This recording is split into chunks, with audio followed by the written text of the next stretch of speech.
Domestic work, unpaid and unseen. If you let me stay, I'll keep house for you. I'll wash and sew and sweep and cook. That's a quote from Snow White.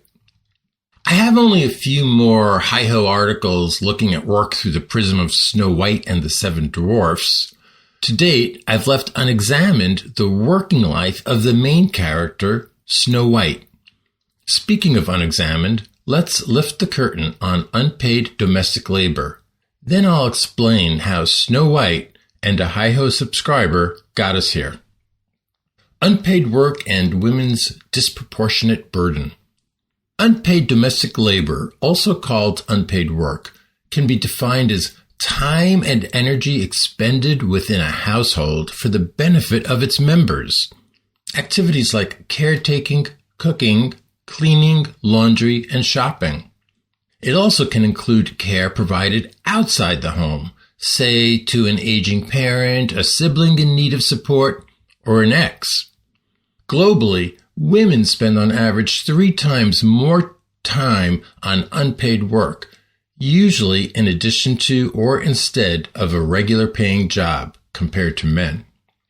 The value of women's unpaid work is typically swept under the rug in discussions and studies of economics, labor, and well-being. Invisible load, the mental and emotional energy that accompanies unpaid domestic labor, is taken for granted even more than physical chores. Unpaid domestic labor may be one of the foremost determinants of well-being, yet we rarely hear it mentioned. Sometimes it's discreetly folded into work-life balance, but only as an aside and rarely recognizing the disproportionate burden it places on women. Return to office gender disparity. Unpaid domestic work may be at play in today's return to office tug-of-war. Writing for Bloomberg News, Michael Sasso reports that the share of men who worked at home on an average day dropped from about 35% in 2021 to 28% in 2022. For women, it fell only slightly, from 41.5% to 41%. Sasso speculates, one potential explanation for the gender disparity? Women continue to shoulder the burden of housework and childcare. Mental health and financial well-being. As the business world swoons over mental health apps and services, the probable link between women's depression and anxiety symptoms and their additional demands outside their job remains largely unaddressed. Many working women take matters into their own hands by reducing their hours or leaving their jobs to meet the needs of caregiving. But they pay a price. New models estimate that in the U.S., mothers sacrifice on average $295,000 over the course of their lifetime as a consequence of unpaid caregiving. The amount varies depending on earning potential and family size. Lost wages make up 80% of these losses. Lost retirement income makes up most of the remainder. Invisible family load. An underappreciated element of unpaid work is invisible family load, sometimes called mental load. The mental demands of addressing families or households' needs, goals, activities, responsibilities, and or well-being. In a new study, Wake Forest University's Julie Wayne and her team divide invisible family load into 3 categories: managerial, planning, organizing, directing, supervising, and delegating; cognitive, mental activity requiring attention, remembering, thinking, anticipating, information processing, deciding, and solving problems; emotional, worrying about fulfillment of the family's needs, goals, responsibilities, and or well-being. Workers and employers alike should heed the words of Wayne and her team. Not only is invisible family load likely to negatively affect health and well-being, thereby levying undue costs on organizations, but spillover effects suggest that the invisible load from one's family may negatively affect job attitudes.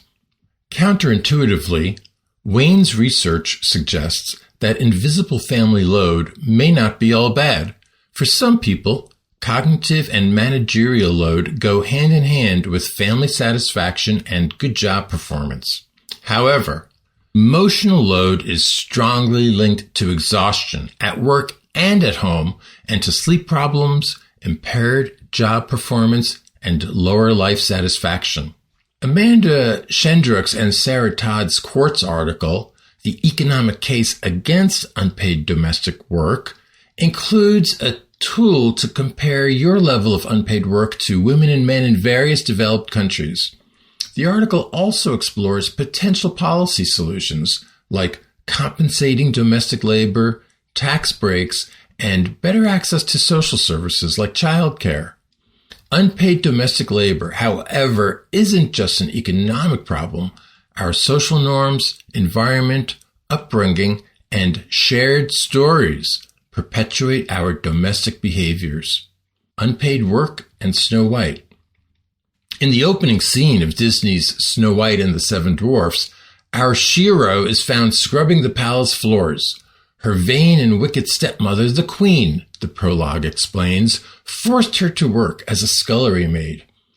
A scullery maid was the bottom of the domestic labor pecking order. When Snow White flees the palace, adorable woodland animals lead her to the Seven Dwarfs' remote cottage. It's vacant when she arrives, and Snow White sets about cleaning up the place. When the dwarfs come home, she strikes a bargain to take refuge in their home, offering in exchange the only form of capital she knows. Quote, "If you let me stay, I'll keep house for you. I'll wash and sew and sweep and cook." End quote. The promise of pastry seals the deal. Hearing that Snow White will bake their fave, the dwarfs exclaim, "Gooseberry pie! Hooray! She stays!" Snow White has escaped from involuntary servitude to voluntary servitude. The unrealistic option of whistling while you work. Ultimately, she's tracked down by, carried off by, and married to her beloved prince, who presumably shelters her from having to work another day in her life. Rescue from hard labor to worklessness is a recurring motif in early Disney films. The Disney characterization of work suggests that if individuals persevere in exploitative situations, they will eventually be rescued by well-meaning and decent heroes, writes organizational studies scholar Martin Griffin. This occurs in no less than 29 of the Disney animations. Early Disney animations, he goes on to say, seem only to offer the ultimately naive and unrealistic option of whistling while you work as an escape from workplace oppression.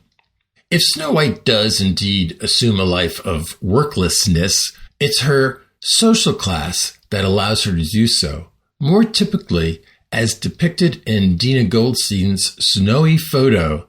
A woman's worklessness is a romanticized reframing of unpaid work. And you can find that photo in the original article that this audio is based on. You should have asked. With Snow White as a touchstone, I contemplated endless articles about women in work, focusing on important topics like the gender pay gap, sexual harassment, discrimination, and accommodations for pregnant, nursing, menstruating, or menopausal women. Nothing fit the bill until my friend and colleague, Nikki Reynolds, a Hi-Ho subscriber, emailed to suggest I write about unpaid domestic labor. She included a link to Emma's You Should Have Asked, a comic with something of a cult following that recounts with amusing but cringy realism how invisible family load gets grossly misallocated. After reading the comic online, you can find Emma's book, The Mental Load, in the Hi-Ho bookstore. Nikki's timing was perfect. I'd been studying up on unpaid domestic labor and trying to pinpoint its relationship to Snow White and the Seven Dwarfs. Dina Goldstein's snowy photograph helped. So did Emma's recommendation, and You Should Have Asked, quote, raising our children as far away as possible from stereotypes, quote. Consider this article a preamble. Nikki and I will follow up soon with a recorded conversation. She brings to the discussion thoughtful, informed, lived experience. Listening to us will feel more like eavesdropping on an engrossing convo between friends rather than a run-of-the-mill, overscripted podcast interview. If you're not already subscribed to Hi-Ho, subscribe now so you don't miss our conversation at hiho.substack.com. That's Hi-Ho, HEIGHHO.substack.com. Or share this audio with a friend or colleague whose life is shaped by work, paid and or unpaid.